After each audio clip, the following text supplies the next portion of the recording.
नमस्कार। सबसे बड़ा चुनाव देख रहे हैं आप, आपके साथ मैं हूं खुशबू पांडे। छठे चरण का चुनाव प्रचार थमने के बाद बीजेपी ने 7वें और अंतिम चरण के चुनाव प्रचार को लेकर ताकत झोंक दी है। इसी कड़ी में बीजेपी के राष्ट्रीय अध्यक्ष जेपी नड्डा और मुख्यमंत्री योगी आदित्यनाथ आज कुशीनगर पहुंचे हैं, जहां उन्होंने चुनावी जनसभा को संबोधित भी किया है, तो साथ ही इंडिया गठबंधन पर जमकर निशाना भी साधा है। जेपी नड्डा ने कहा है कि आज मोदी और योगी के नेतृत्व में देश और विकसित भारत की राह पर अग्रसर हो रहा है। दुनिया के कोई भी नेता कोरोना से लड़ने में सक्षम नहीं हुए। किसी को पता नहीं था कि कैसे लड़ा जाएगा। यह शताब्दी की त्रासदी थी, कोई नहीं जानता था। मैं आपको बताना चाहता हूं, अमेरिका के नेता तय नहीं कर पाए कि अर्थ जरूरी है या मानवता जरूरी है। यूरोप के लोग तय नहीं कर पाए कि लॉकडाउन जरूरी है कि आर्थिक नीति को चलाना जरूरी है। जापान नहीं तय कर पाया, कोई देश नहीं तय कर पाया कि कोरोना से लड़ा कैसे जाए। लेकिन प्रधानमंत्री मोदी जी ने कड़ा फैसला लिया, कटु फैसला लिया और 12 घंटे के अंदर लॉकडाउन लगाया। और मोदी जी ने कहा, जान है तो जहान है। कड़ा फैसला लिया। अमेरिका फैसला नहीं कर पाया लॉकडाउन लगाएं कि नहीं लगाएं, लगाएं कि नहीं लगाएं। यूरोप फैसला नहीं कर पाया, जापान फैसला नहीं कर पाया। लेकिन मोदी जी ने 1.5 महीने में देश को कोरोना से लड़ने के लिए सक्षम बनाया। हमारे पास आईसीयू बेड नहीं थे, हमारे पास ऑक्सीजन के यूनिट्स नहीं थे, हमारे पास कोरोना की दवाई नहीं थी। 2 महीने में मोदी जी ने देश को सक्षम बनाया और फिर मोदी जी ने कहा, जान भी है और जहान भी है। लॉकडाउन हटाया और देश को आगे ले जाने का काम किया। जिस दवाई की बात आज जापानीज इंसेफ्लाइटिस की योगी जी कर रहे हैं, मैं आपको बताना चाहता हूं, भारत का स्वास्थ्य मंत्री रहा हूं। इस देश में टेटनस की दवाई को आने में 25 से 28 साल लग गए। इस देश में डिप्थेरिया की दवाई को आने में 28 साल लग गए। इस देश में टीबी, ट्यूबरकुलोसिस की दवाई को आने में 30 साल लग गए। इस देश में जापानी बुखार, जापानीज इंसेफ्लाइटिस की दवाई को आने में 100 साल लग गए। 100 साल लग गए। 1906 में दवाई बन गई थी और योगी जी जब आप सांसद थे तो 2006 में दवाई भारत में पहुंची और गोरखपुर में पहुंची। ये बात भी आपको याद रखनी चाहिए। लेकिन बदलता भारत, कोरोना की पहला केस 2020 के 27 जनवरी को भारत में आया। 2020 के अप्रैल को मोदी जी ने टास्क फोर्स बैठाया और 9 महीने के अंदर एक नहीं 2 वैक्सीन बना करके भारत को दी गई और 220 crore vaccine double dose with booster लगा करके 140 करोड़ देशवासियों को बचाने का काम किया गया। तो सीधे आपको ले चलेंगे देवरिया, जहां पर यूपी के मुख्यमंत्री योगी आदित्यनाथ संबोधित कर रहे हैं। भूमि है, जौहर की भूमि है। जौहर का नाम केवल 2 जगह में सुनने को मिलता है, एक चित्तौड़गढ़ में और दूसरा पैना में। देश के अंदर कैसे अपने आप को समर्पित किया जाता, पैना उसका एक उदाहरण है आजादी के आंदोलन का। और इसलिए बहनों और भाइयों, उस धरा के अनुसार आपकी आवाज भी होनी चाहिए और आपका समर्थन भी होना चाहिए। होगा तो फिर मेरे साथ बोलेंगे, भारत माता की, भारत माता की, भारत माता की जय श्री राम, जय जय श्री राम। बुलेटिन में आगे बढ़ेंगे। गर्मी में बाहर छुट्टियां मनाने के लिए जाने वालों के सामने सबसे बड़ी समस्या ट्रेनों में सीट को लेकर आती है।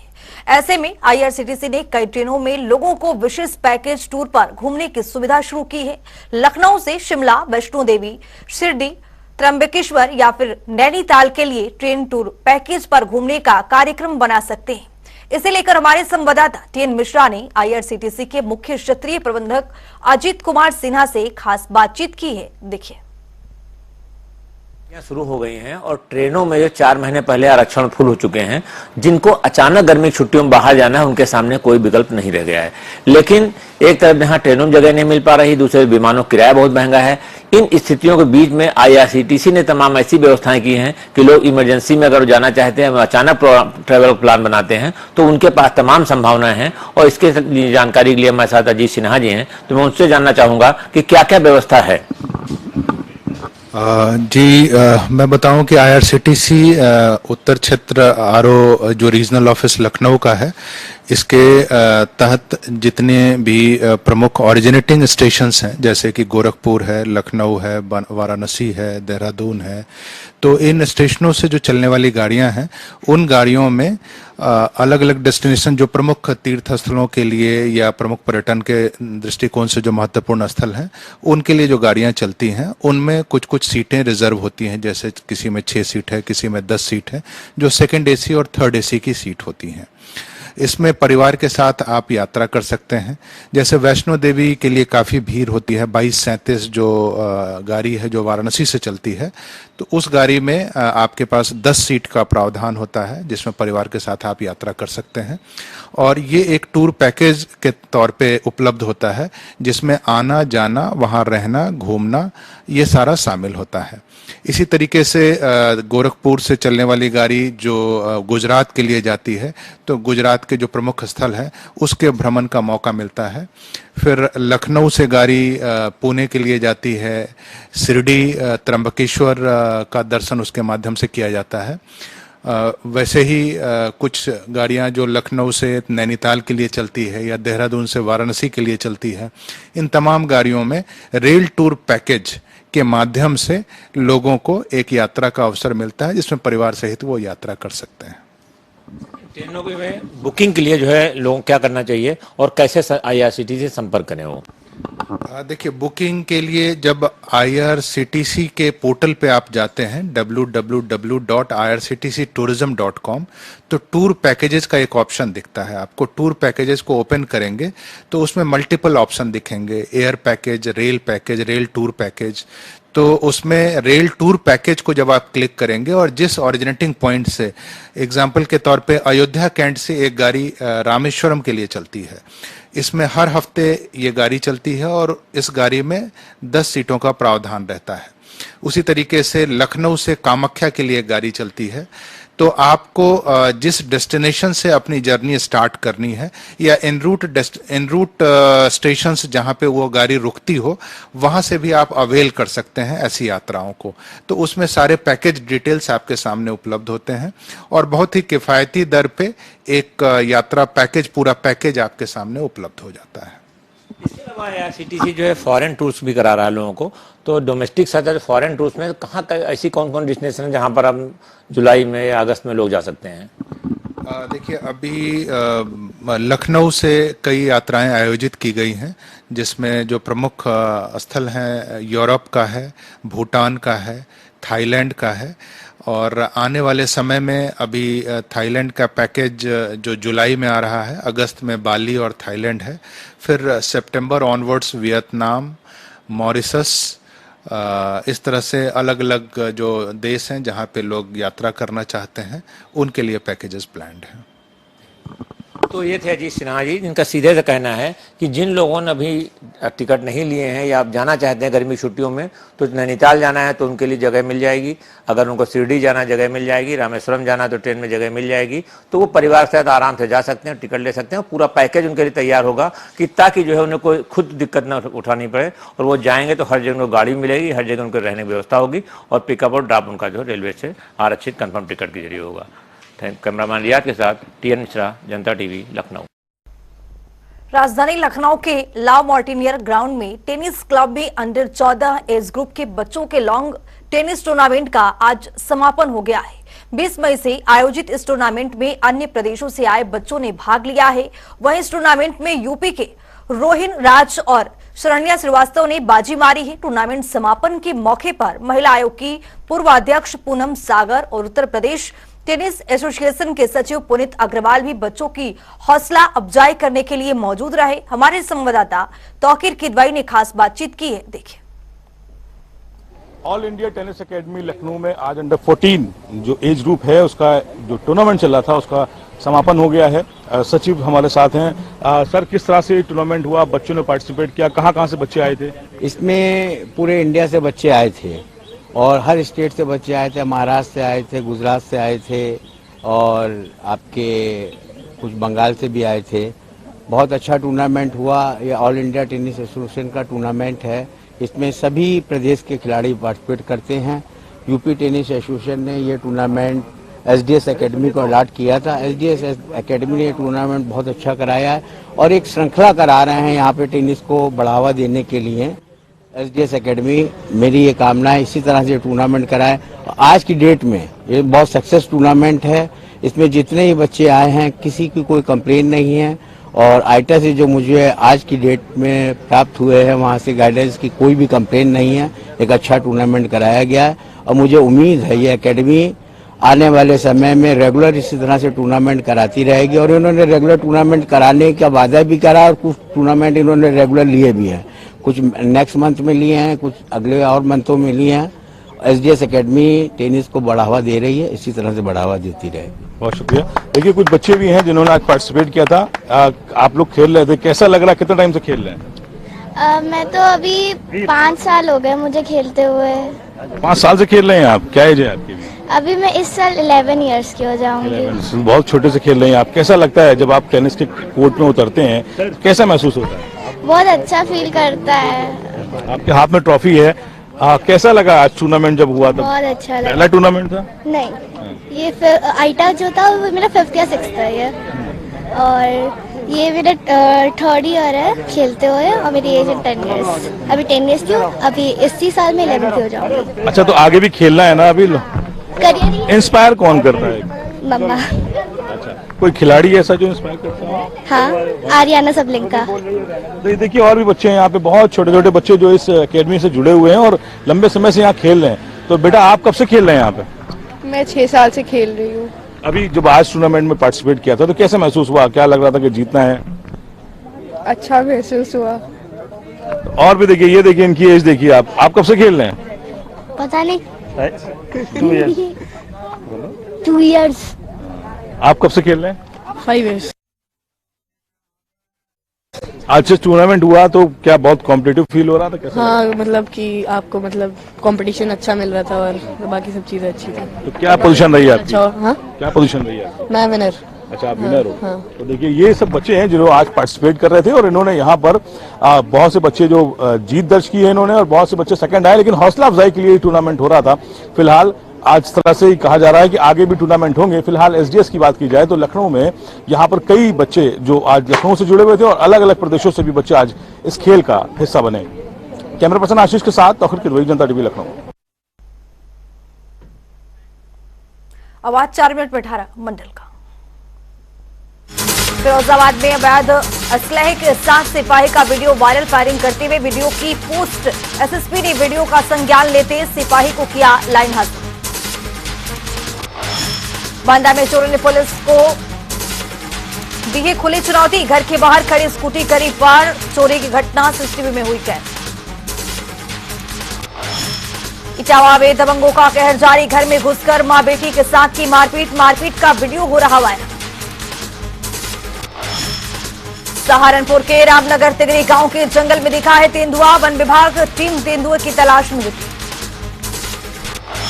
सहारनपुर में चोरों ने बंद मकान में की है चोरी। ताला तोड़कर नकदी और आभूषण किए पार। मामले की तफ्तीश में जुटी पुलिस। सहारनपुर में ट्रांसफार्मर में लगी है आग। दुकानदारों में मची है अफरा तफरी। आगरा में अस्पताल के सीएमएस कूलरों में भरते दिखे पानी। दर्जनों की संख्या में कार्यरत है कर्मचारी। सीएमएस के आदेशों को नहीं मानते हैं कर्मचारी। सहारनपुर के युवक को पाकिस्तानी एजेंट ने म्यांमार में बेचा। युवक के परिजनों ने मोदी और योगी से लगाई है न्याय की गुहार। बुलंदशहर से वैष्णो देवी जा रहे श्रद्धालुओं का हुआ है कार एक्सीडेंट। हादसे में 7 लोगों की हुई है मौत। गांव में मचा है कोहरा। कानपुर में थाने में युवक ने किया है आत्महत्या का प्रयास। पुलिस की तरफ से कार्रवाई न होने पर किया है प्रयास। मौके पर मौजूद पुलिसकर्मी ने युवक को बचाया। सहारनपुर में नरेश टिकैत ने न्यायालय में किया है आत्मसमर्पण। बीकेयू राष्ट्रीय अध्यक्ष को न्यायालय ने जमानत पर किया है रिहा। हमीरपुर में सड़क किनारे बनी दुकानों में जा घुसा ट्रक। घटना का वीडियो सीसीटीवी में हुआ है कैद। ट्रक को क्रेन से निकालते समय लगी है आग। लखीमपुर में भीषण गर्मी के चलते जंगली जानवर भी बेहाल। दुधवा टाइगर रिजर्व से पानी के हाथियों के एक झुंड का नहाते का वीडियो हुआ है वायरल। बदायूं में घर में घुसकर युवक की बदमाशों ने की है हत्या। पुलिस ने घटनास्थल का किया है निरीक्षण। पुलिस ने शव को कराया है पोस्टमार्टम। हाथरस में नगरपालिका अध्यक्ष ने चलाया है जागरूकता अभियान। लोगों को सफाई व्यवस्था को दुरुस्त रखने के लिए किया गया है जागरूक। बताया घर का कूड़ा गीला और सूखा अलग अलग करके डोर टू डोर के कर्मचारी को। सहारनपुर में युवक ने फांसी लगाकर दी है जान। मृतक के परिजनों ने ससुराल पक्ष के साथ की है मारपीट। रायबरेली में ट्रेन की चपेट में आने से युवक की हुई मौत। घटना से इलाके में फैली है सनसनी। पुलिस कर रही तफ्तीश। मैनपुरी में युवक युवती का फांसी के फंदे से लटका मिला शव। गांव में प्रेमी जोड़े होने की चर्चा जोरों पर। पुलिस ने दोनों शव को पोस्टमार्टम के लिए भेजा।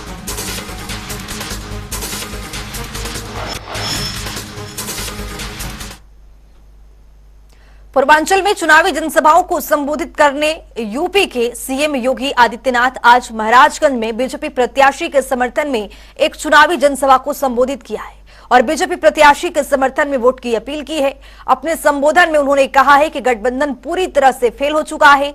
बीजेपी इस बार 400 पार करेगी। छठे चरण का चुनाव कल होने जा रहा है।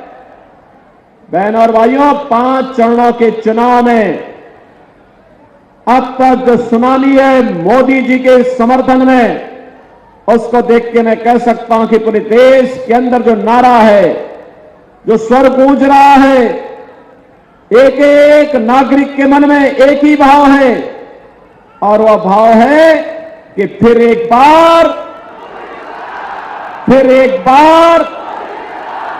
मोदी सरकार। तो मोदी सरकार, तो लोग बोलते हैं मोदी सरकार, एक कांग्रेस और समाजवादी पार्टी के लोग बोलते हैं कि मोदी सरकार क्यों, तो जनता ही कह देती है इसलिए क्योंकि अब की बार 400 पार, अब की बार 400 पार। तो बहनों और भाइयों, 400 पार के इस नारे से एक कांग्रेस और समाजवादी पार्टी का जो इंडी गठबंधन है, इनको चक्कर आने लगता है। ये लोग घबराते हैं 400 पार कैसे, तो जनता जनार्दनों ने जवाब देती है। जवाब ये देती है कि जो राम को लाए हैं, क्यों महाराजगंज भी तो इससे सहमत है ना, जो राम को लाए हैं हम उनको लाएंगे।